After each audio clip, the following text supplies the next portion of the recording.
Good evening, ladies and gentlemen. Welcome to the World Series. It's now time to introduce the participants. Batting first and playing left field, number 20, Lou Brock. Batting third, playing right field, number 21, Roberto Clemente. Batting first, playing third base, number 14, Pete Rose. Batting third and playing right field, number 6, Al Kaline. Batting fourth and playing right field, number 20, Frank Robinson. Warming up in the Mets bullpen, number 41, Tom Seaver.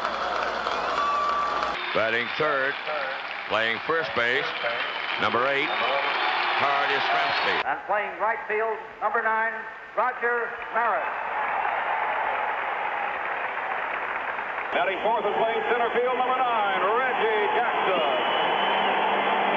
Batting third and playing center field, number 24, Willie May. Batting ninth and pitching for the Orioles this afternoon, number 22, Jim Palmer, warming up on the sidelines. Batting fourth, the catcher, Carlton Fisk. Batting fifth and playing third base, number 5, Brooks Robinson. Batting ninth and pitching, number 17, Denny McLean, who was warming up in the bullpen. Batting second and playing second base, number 8, Joe Morgan. Batting fourth, playing left field, number 8, Willie Stargell. Batting fourth and playing first base, number 30, Orlando Cepeda. Batting third and catching, number 15, Thurman Munson. Batting seventh, the catcher, number 5, Johnny Bench. The cleanup hitter, first baseman, Eddie Murray.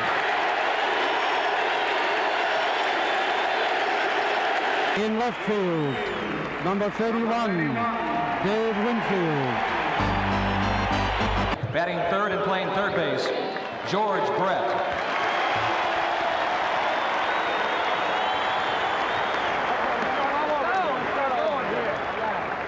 The third baseman, number 20, Mike Schmidt.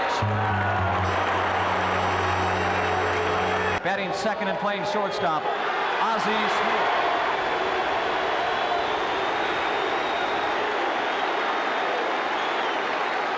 Batting second, the right fielder, number 19, Tony Gwynn. Hitting third, the shortstop, number 8, Cal Ripken Jr. Batting fourth, number 8, catcher, Gary Carter. Leading off, number 26, third baseman Wade Boggs. Batting fourth, number 25, Mark McGuire, first base. Hitting third, first baseman, number 22, Will Clark.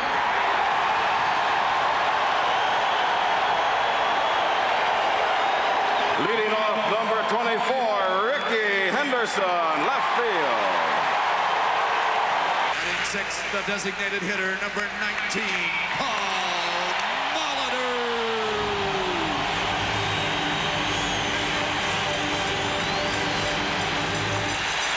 Leading off and playing shortstop, number 11, Barry Larkin.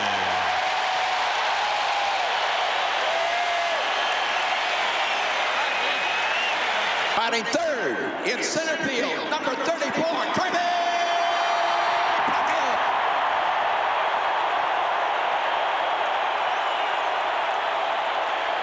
Batting fourth, the right fielder, number 29, Joe Parker.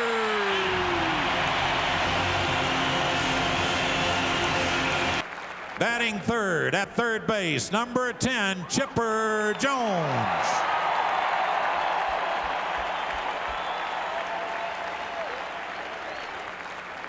And warming up in the bullpen, the starting pitcher, number 31, Greg Maddux. Hitting seventh, the right fielder, number 24, Manny Ramirez. The shortstop, number 2, Derek Jeter.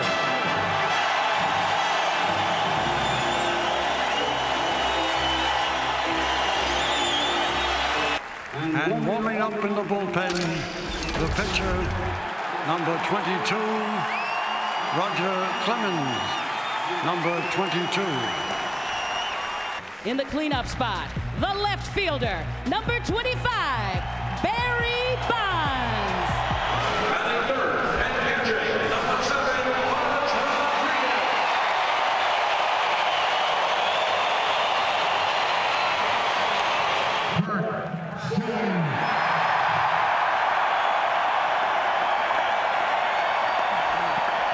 Warming up in the bullpen, Justin Verlander. leading off the second baseman, Dustin Pedroia.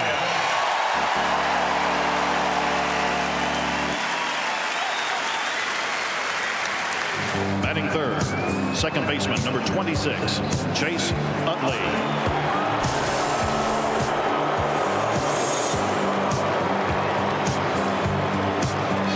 Seventh, second baseman, number 24, Robinson Cano, number 24.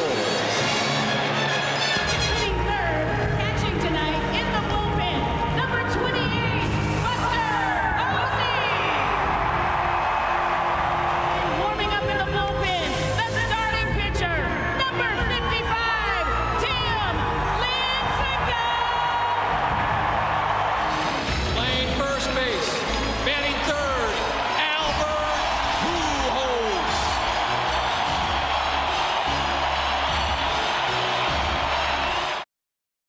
The one and only Yankee Clipper, Joe DiMaggio.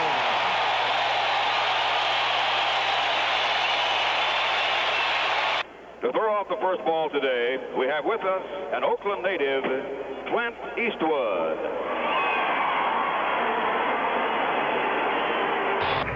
The vice president is poised. I must admit I know little of his pitching prowess. I know he is a dyed-in-the-wool baseball fan, and the crowd rises. Earl Batty is the recipient. Hank Greenberg has the honor of throwing out the first ball. He gets a big hand. There it is.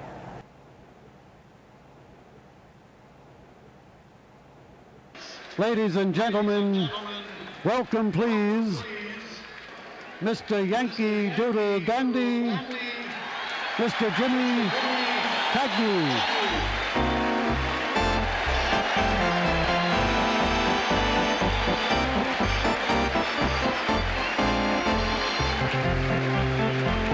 Baseball is proud to have with us, throwing out the first ball for tonight's World Series game, America's first woman in space. She is accompanied tonight by her husband, Steve Hawley of Salina, Kansas, also an astronaut who will make his first trip into space this winter. How about a big welcome for astronaut Sally Ride?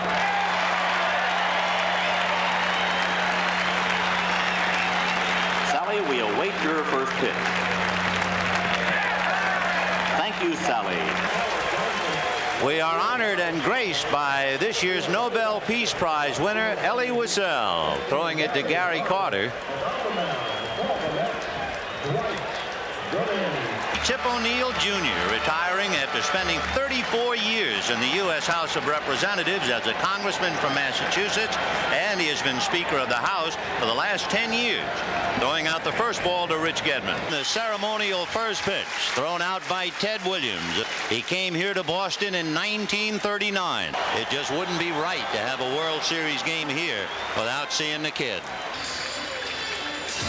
Ladies and gentlemen, we invite your attention to the Dodger on-deck circle, where the Dodgers, the Oakland A's, and Major League Baseball are pleased to welcome the leader of our nation's fight against drug and alcohol abuse.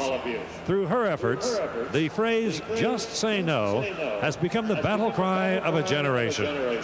We are honored to have the First Lady of the United States throw out tonight's honorary first ball. Mrs. Reagan, it's your pitch.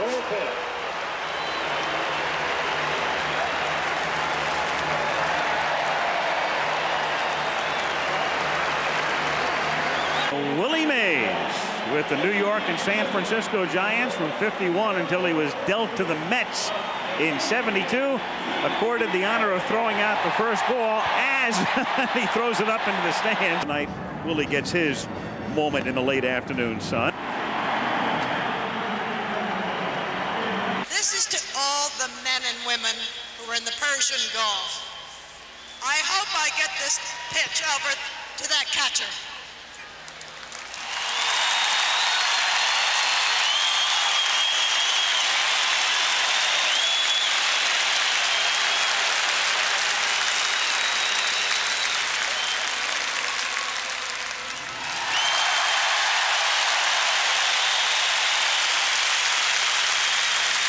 Former Georgia governor, former President Jimmy Carter to throw out the first ball, and look at this pitch. You know, if the ump wants to give him the high strike, that's right in there, and with some hop on it. 43, we're told, on the radar gun. Not bad. You know, usually, look at this. Afterwards, still spry, hops over the railing. And he's going to get a hug here from Jane Fonda. So already it's been a good night for Jimmy Carter. Ladies and gentlemen, please direct your attention now to the area in front of the pitcher's mound for tonight's ceremonial first pitch. And please welcome the President of the United States.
No president has ever visited Yankee Stadium during the World Series.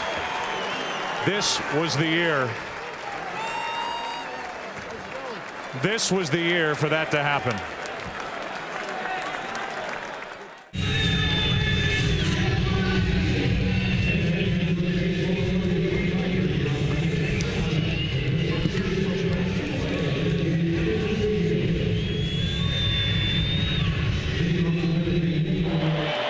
Joining our ceremonial first pitch honoree at the mound, please welcome a World War II veteran of the D-Day invasion and one of the all-time Yankee greats, Yogi Berra.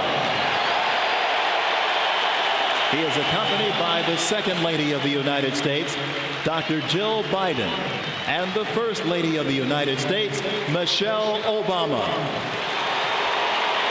To throw out tonight's ceremonial first pitch, please welcome a veteran whose sacrifice and dedication to our freedoms are an inspiration to us all. He is a West Point graduate who served in the 1st Cavalry Division in Iraq and was severely injured by a rocket-propelled grenade in Baghdad in August of 2004. His bravery and actions that day have earned him a Bronze Star with Valor and a Purple Heart. Please welcome retired Army Captain Tony Odierno.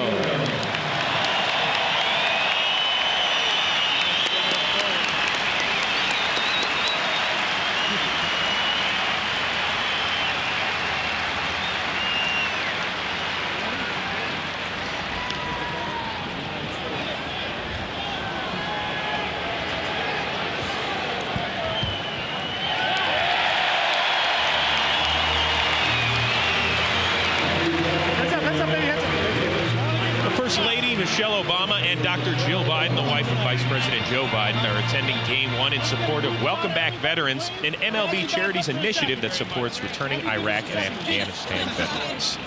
Well, it is almost game time, so let's send it up to the broadcast booth. Joe Buck, it is all yours, my friend. All right.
The champagne has my eyes burning, that's for sure. Darrell and Sparky, with all the emotion, the controversy that is around the World Series, especially at this time, let me start over. I knew I didn't know what I was going to say. This guy, somebody ought to shoot him. Nice going, buddy. Sparky Anderson, ladies and gentlemen. We'll send it back upstairs to the broadcast booth at the Oakland Coliseum. Whoa! I almost made it to the end. My heart, we could be. I think in September. Oh, I'm happy now. Here, I got a drink for you. You got to have. I can't.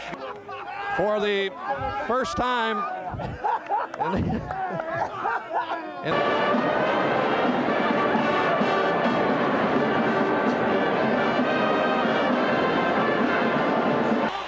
The booth. Joe, you've got it. All right, Brian. Well, and what most people feel is the way you blocked a lot of those fork balls that might save runs in games. And who helped you with that? Sometimes forget what it all means to a foreign visitor. Boom. Hit it. All right, I wish that Elson would put that in his stomach where it belongs, not on top of my head. I don't know what to say. This is the biggest thrill that could ever happen. I don't believe it. From skinny kid from Falls Village, Connecticut. Oh, the biggest ever. I tell you that you believe in this. Look at one of my bobos right here. That's beautiful. I'm so excited. I really, and here's Bob Housen who made it all possible. And I'll tell you, it was just a complete effort. I've never wanted to win anything so bad, and the way we won it, I think, makes it even more exciting for us. One's for Milt Blish, and for Lefty who's out here, and for all my friends and everybody I love.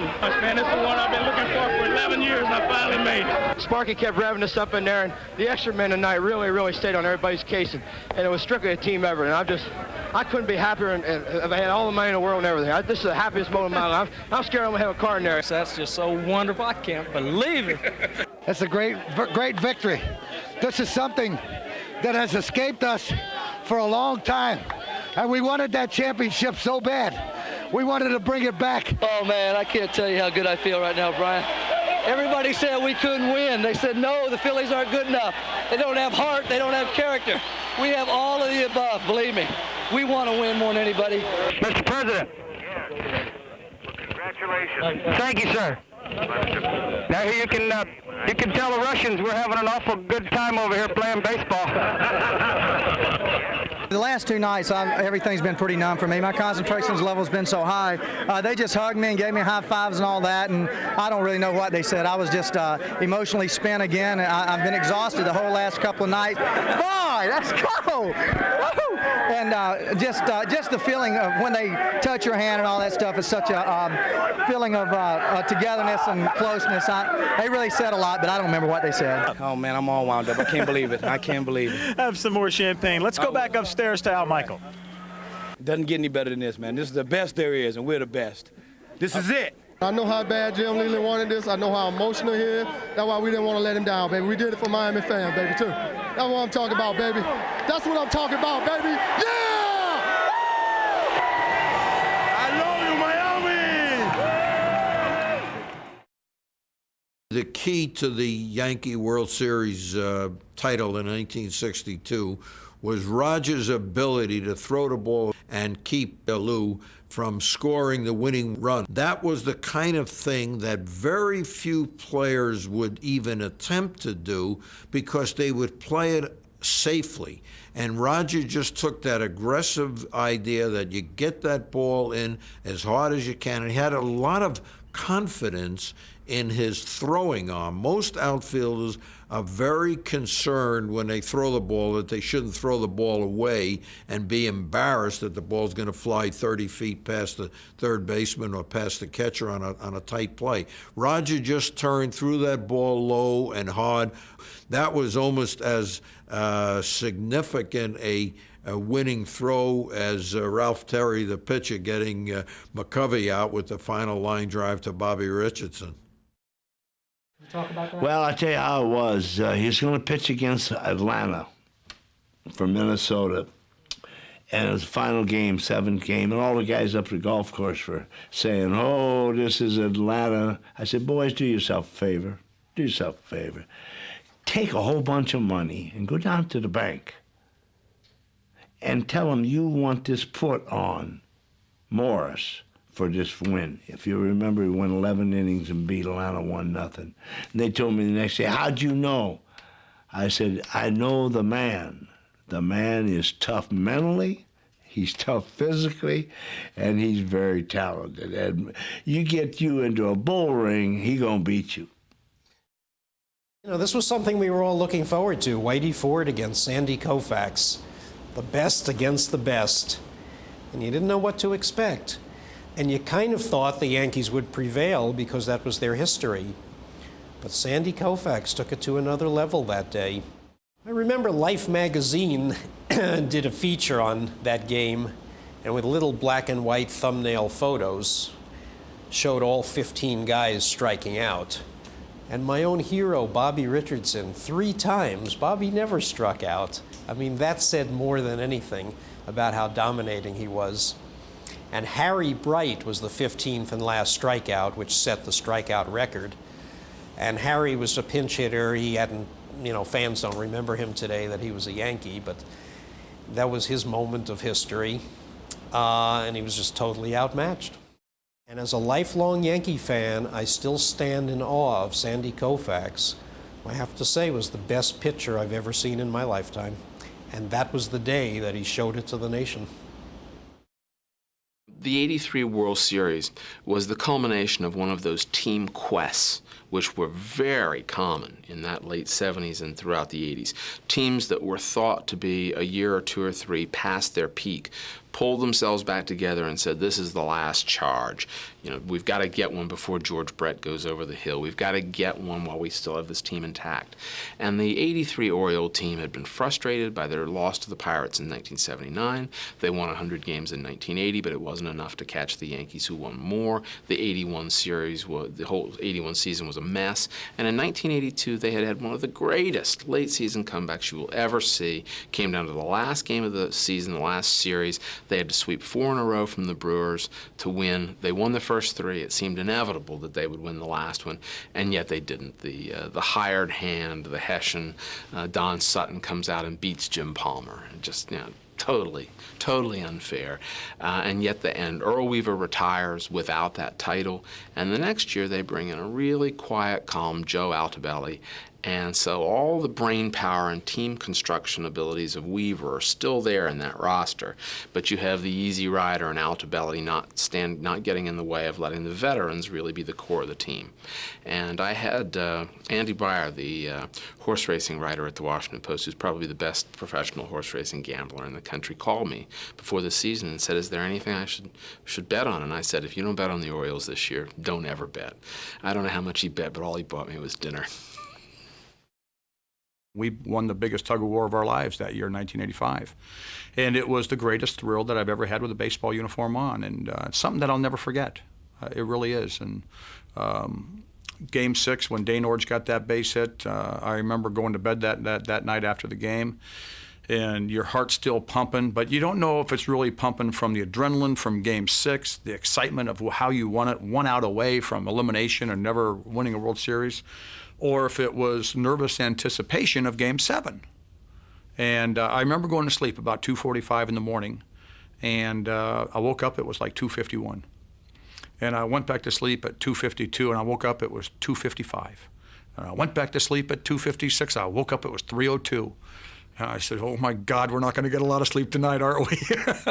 And I slept like that all night long. I was just little cat naps, little 5-10 minute naps, and you kind of wake up and not knowing if it was the excitement of the night before or if you're scared to death for the next day.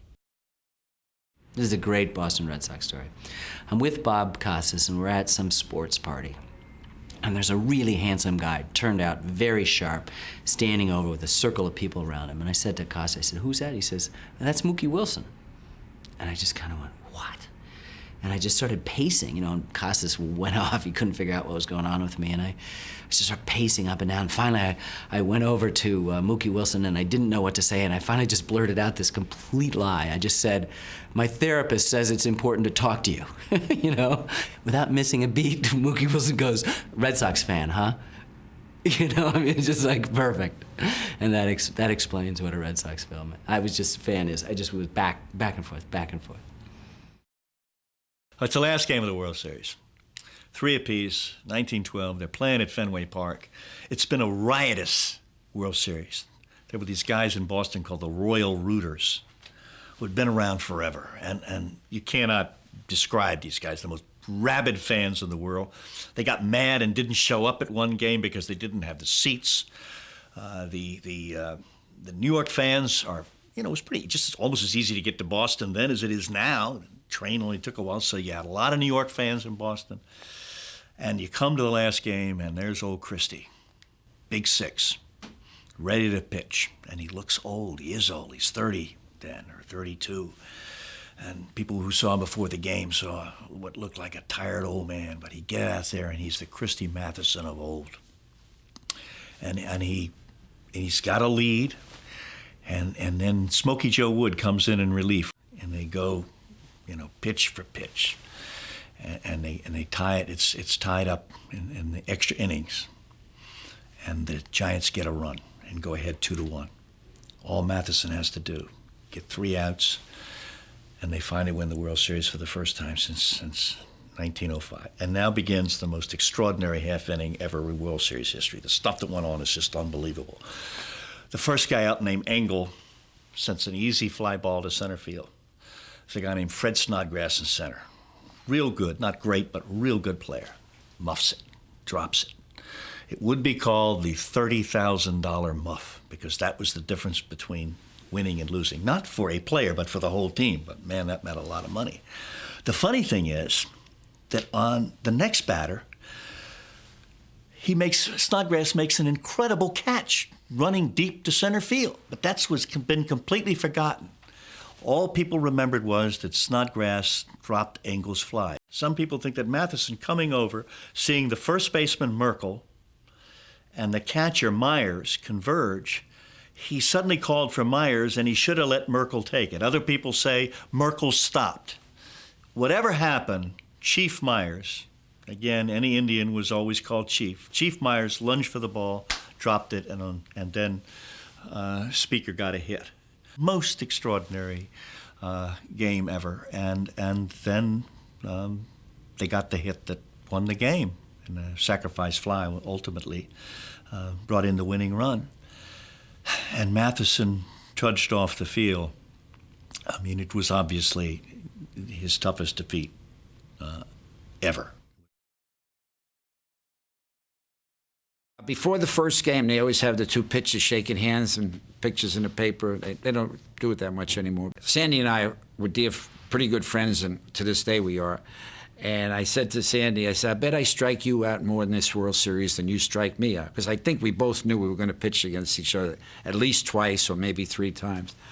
And that first game, he struck out 14. You know, the only guy he didn't strike out? 0 for 3. I think I hit 3 ground balls to second. And I got him twice, and then we went out to California, and we lost 2-1 the 4th game. And the same thing, I hit a couple of ground balls, but I won the bet, but I would rather have pitched and beat him pitching instead of worrying about striking out. Well, Harry Brecheen was one of our aces, and I remember as a kid, I was 20 years old, and in the meetings, I specifically remember talking about how he was going to pitch to Williams, because Brecheen had a screwball, and a screwball from a left-hander, as you well know, will break that way. Well, it would break into the left-hand hitter, and I thought, man, is he going to throw it inside to Williams? I don't want to be the first baseman. I'll be glad I'm behind him because he's going to tear somebody's legs off. And Brecheen said he was going to hit an area about that big, and I must say that he did. And it was a gutsy pitch on his part because he was throwing it right into his power. And when Williams would adjust, that ball, if it broke, and it did most of the time, would hit him on the handles. So he pitched tremendous, and then it came in relief. And I would like to add that people say Williams didn't hit anything. That's where averages are really misleading, because Williams hit some shots in that series, and they were caught. I remember Terry Moore made 2 great catches. Harry Walker made one on him. Shane Deans was almost driven into the ground because Ted hit that ball with the overspin. He just didn't get any hits, but he hit the ball. Sam Rice was a marvelous long-term Washington outfielder, and he made one of the truly great World Series catches when he went over the fence in center field and tumbled into the stands, disappeared from view as that ball was riding toward his glove.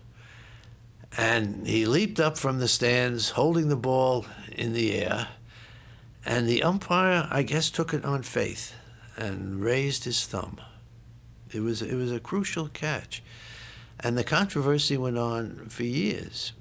Did Sam really catch that ball, or did he fumble it around in the grandstands and put it in his glove and come out with it?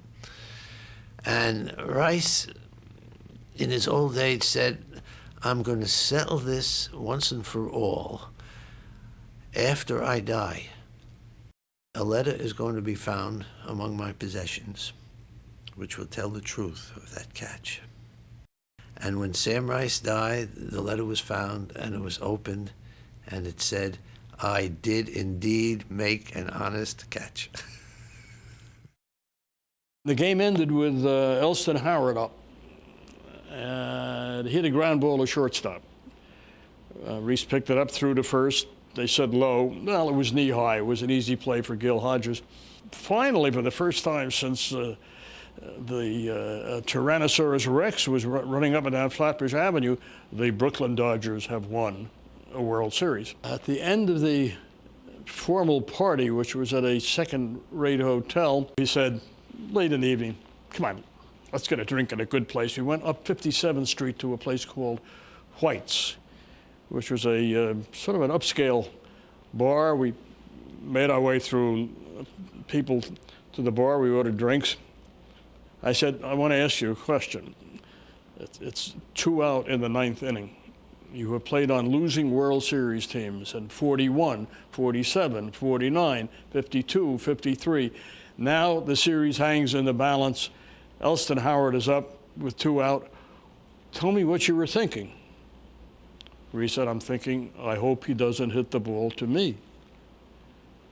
I said, wait a minute, that's the way I played ball. You're Pee Wee Reese. He said, you asked me what I was thinking? That's what I was thinking. The Giants, after Thompson's home run, are clearly, in everyone's mind, a team of destiny. It's now ruled from on high that they've got to win. And sure enough, they win 2 of the first 3 games, the World Series, and the Yankees at that point have, 3 great starting pitchers, Reynolds, Rashi, Lopez, and here the Giants just won 2 out of 3 from them. And they don't have a 4th starting pitcher, the Yankees. Now it rains. That one day of rain enabled them to come back with the 3 pitchers, and they won the next 3 games and won the World Series. So the rain cooled off the Giants just enough, but it's not that it cooled off the Giants, it's that it enabled the Yankees to revive. I've seen many home runs of great significance, but never have I seen a home run with the drama attached to it that was. There's a guy that never even come out for the introductions. He laid on the rubbing table the entire game, and every inning I would go in to try to find out how he felt because I wanted to know whether I could use him or not. And I'd stop right at the doorway to the training room. And I'd say, "What do you say, big boy? How do you feel?" And he'd go like this. And I'd go back out. I did that every inning, and same thing.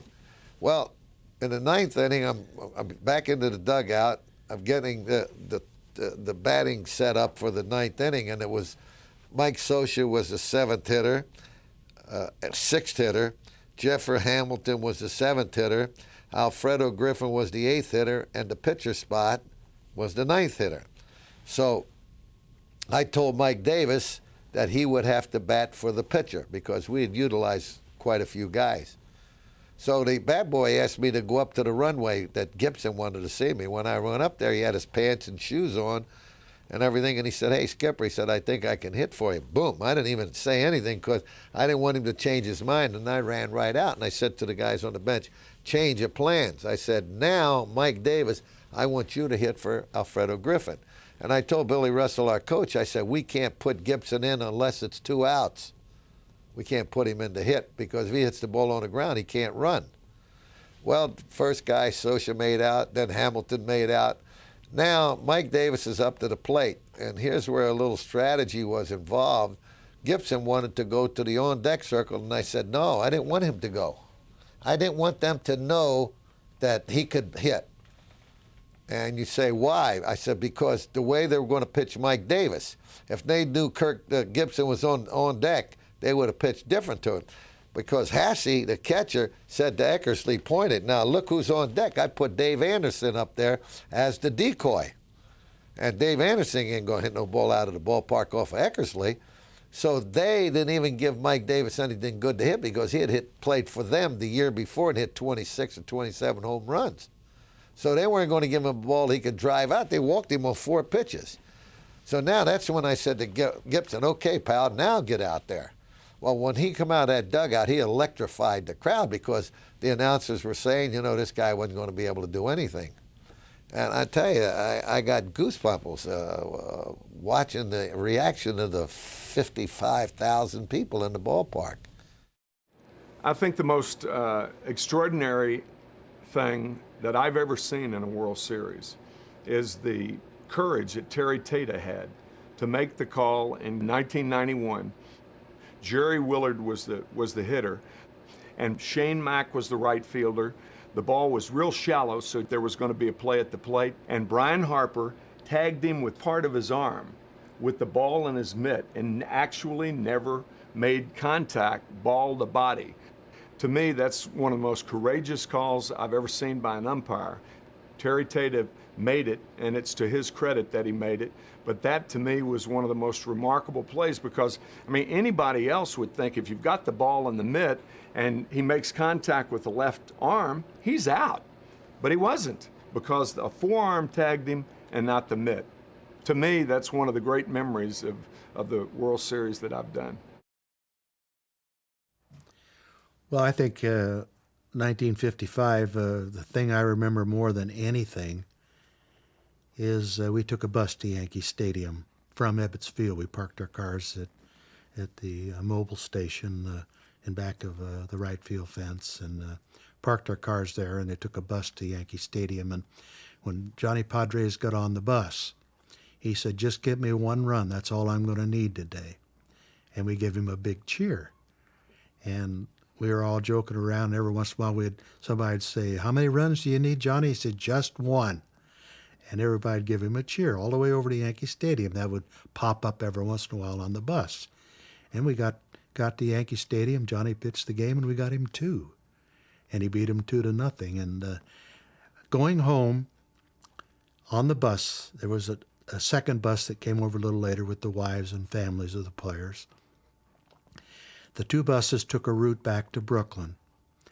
And I'd seen newsreels in the movies, Movietown News, and Lowell Thomas was the commentator. And I've seen movies of the end of World War II and the ticker tape parades in New York City and Manhattan. Well, that's what we had all the way back. Somehow, everybody in New York knew the route we were going back to Brooklyn on our buses, because we had a ticker tape parade all the way back to the Brooklyn Bridge. We went across the Brooklyn Bridge, and once we got into Brooklyn, why, people were just all over the street and cheering us and just they're playing ball out in the streets, and they were just doing everything celebrating our victory in 1955. And to this day, when I run across somebody that is still alive, of course, to remember something like that, or they tell me a unique story about something that happened special in their life during that particular time. And that's the way New York was then. It was baseball. Brooks was the only kind of guy that I ever seen that could make these kind of plays. And you'd say, well, I'll never see one better than that.